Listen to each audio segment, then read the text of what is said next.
Deal maker तो हैं Trump, ये आप कह रहे हैं, हालांकि वो यूक्रेन और रशिया के बीच नहीं करा पाए, तो ये एक सेटबैक भी है उनके लिए। अभी वो G7 में थे और जिस तरह से वहाँ से अफरा तफरी में बाहर निकले, उसके बाद ट्वीट आए, बयान आए कि इसलिए गए हैं, उसलिए गए हैं, डील करा रहे हैं। किस तरह की डील करा लेंगे वो मेज पर ले आएंगे ईरान को? और मेज पर तो ईरान पहले से बैठा हुआ था। देखिए, मैं इसको ऐसा समझता हूँ कि सबसे पहले तो जो ट्रम्प का दिमाग है, सबसे पहले उस पर रिसर्च होनी चाहिए कि उनके दिमाग में चल क्या है, क्योंकि हर सुबह हर शाम वो कोई ऐसा बयान देते हैं जिससे पूरी दुनिया फिर से बिजी हो जाती है। अब ऑपरेशन सिंदूर के बारे में जो चाहा बोल रहे हैं, जब मतलब भारत उसको कह रहा है लेकिन इसके बावजूद भी बोल रहे हैं। ईरान के बारे में सबके बारे में वो लगातार कुछ ना कुछ बोलते रहते हैं। तो उससे पता चलता है कि ट्रम्प जो बाहर की रियलिटी है, ज़रूरी नहीं कि उसके मुताबिक बोलें, वो अपना दिमाग में वो कुछ ना कुछ उनका चलता रहता है। नहीं, ये भी जरूरी नहीं है कि उनका कोई विभाग वो बात कह रहा हो तो वो भी कह देंगे, वो भी जरूरी, बल्कि इन्होंने तो जो कि ईरान में न्यूक्लियर बॉम्ब बनाने की अब वो नहीं करीब है, तैयारी भी नहीं है, उनके विभाग बोल रहे थे, बिल्कुल मुझे फर्क नहीं पड़ता, मुझे लग रहा है साफ साफ उन्होंने कह दिया। बल्कि एक व्हाइट हाउस के एक प्रवक्ता ने से जब उनसे पूछा गया कि ट्रम्प ने तो इस मामले में ये कहा है, तो उन्होंने कहा कि आपको पता है कि ट्रम्प कैसे सोचते हैं, कैसे लिखते हैं। तो हाँ, वो कल ही एक खुद मैं देख रहा था व्हाइट हाउस उनके अपने डिपार्टमेंट के लोग भी उनको उसी तरह से लेते हैं।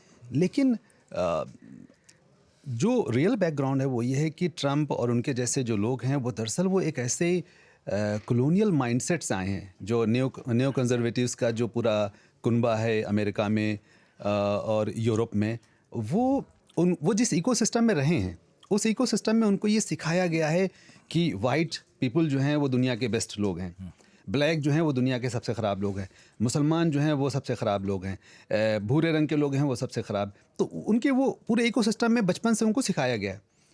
अब वो जब बड़े होते तब उनको देखने का मौका मिलता है हर तरह के लोगों से, तो वो थोड़ा थोड़ा अपने आप को चेंज करते हैं, लेकिन फिर भी हो नहीं पाता है। तो ट्रम्प उस सुप्रीमेसिस्ट माइंडसेट के तो हैं, इसमें कोई शक नहीं। उनको लगता है कि वो दुनिया की हर चीज़ को सॉल्व कर सकते हैं। उनको ये भी लगता है कि अमेरिका के पास इतना पैसा है, तेल है, सारी चीज़ें हैं कि वो सब कुछ सॉल्व कर सकते हैं। लेकिन जब हम ज़मीन पर रियलिटी पर आते हैं तो बुश जैसा मजबूत नेता, जब वो अफ़गानिस्तान पर उसने हमला किया, उसको लगता था कि वो लिबरेशन कराने जा रहा है।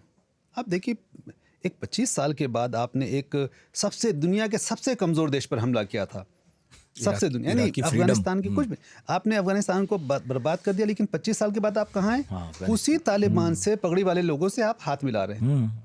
ये एक अंपायर की और एक सबसे बड़े देश की ह्यूमिलिएशन है और एक बहुत कमज़ोर देश की एक जीत है।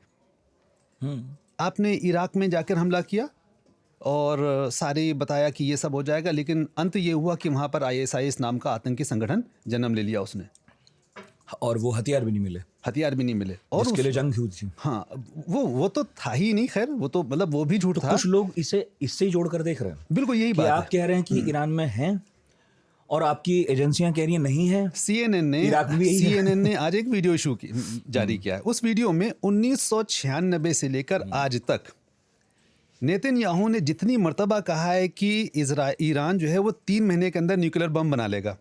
भाई, 1996 से एक बंदा बोल रहा है कि 3 महीने में ईरान न्यूक्लियर बना लेगा। 40 साल तक 30-40 साल तक वो 3 महीना नहीं आ रहा है। तो ये जो पूरा जो एजेंडा है नेतन्याहू का, वो दरअसल देश को क्षेत्रीय जो रीजनल सिक्योरिटी ऑर्डर है उसको अपने फेवर में बनाए रखने के लिए जो भी ऐसा देश है जो उसको चैलेंज कर सकता है, उसको उभरने नहीं देना है। आप सोचिए कि ईरान एक ऐसा देश है जो पिछले 40 सालों से बहुत ही ख़राब तरह के सैंक्शंस में जी रहा है। यानी मेडिसिन से लेकर के, यानी वहाँ पर अगर आप उनके जो एरोप्लेन्स आप देखें तो कोई भी बैठना नहीं चाहता उसमें। मतलब वो जैसे हमारे यहाँ कहा जाता है डग्गा मार गाड़ियाँ होती हैं ना, बिल्कुल वैसी होती हैं। वो तो फॉरेन के जो जहाज़ हैं वो तो बैठ लेते हैं लोग, लेकिन बड़े ख़तरनाक जहाज़ हैं इनके। क्यों? सिर्फ इस वजह से क्योंकि सैंक्शंस बहुत ज़्यादा हैं। सिविल एविएशन के भी नहीं ला सकते और सर्विसिंग तक नहीं है, नहीं कर सकते क्योंकि वहीं होनी है वो भी बाहर। तो ये इजराइल ने पिछले 40 सालों में उस सैंक्शन को मेंटेन रखने में बड़ी कामयाबी हासिल की है।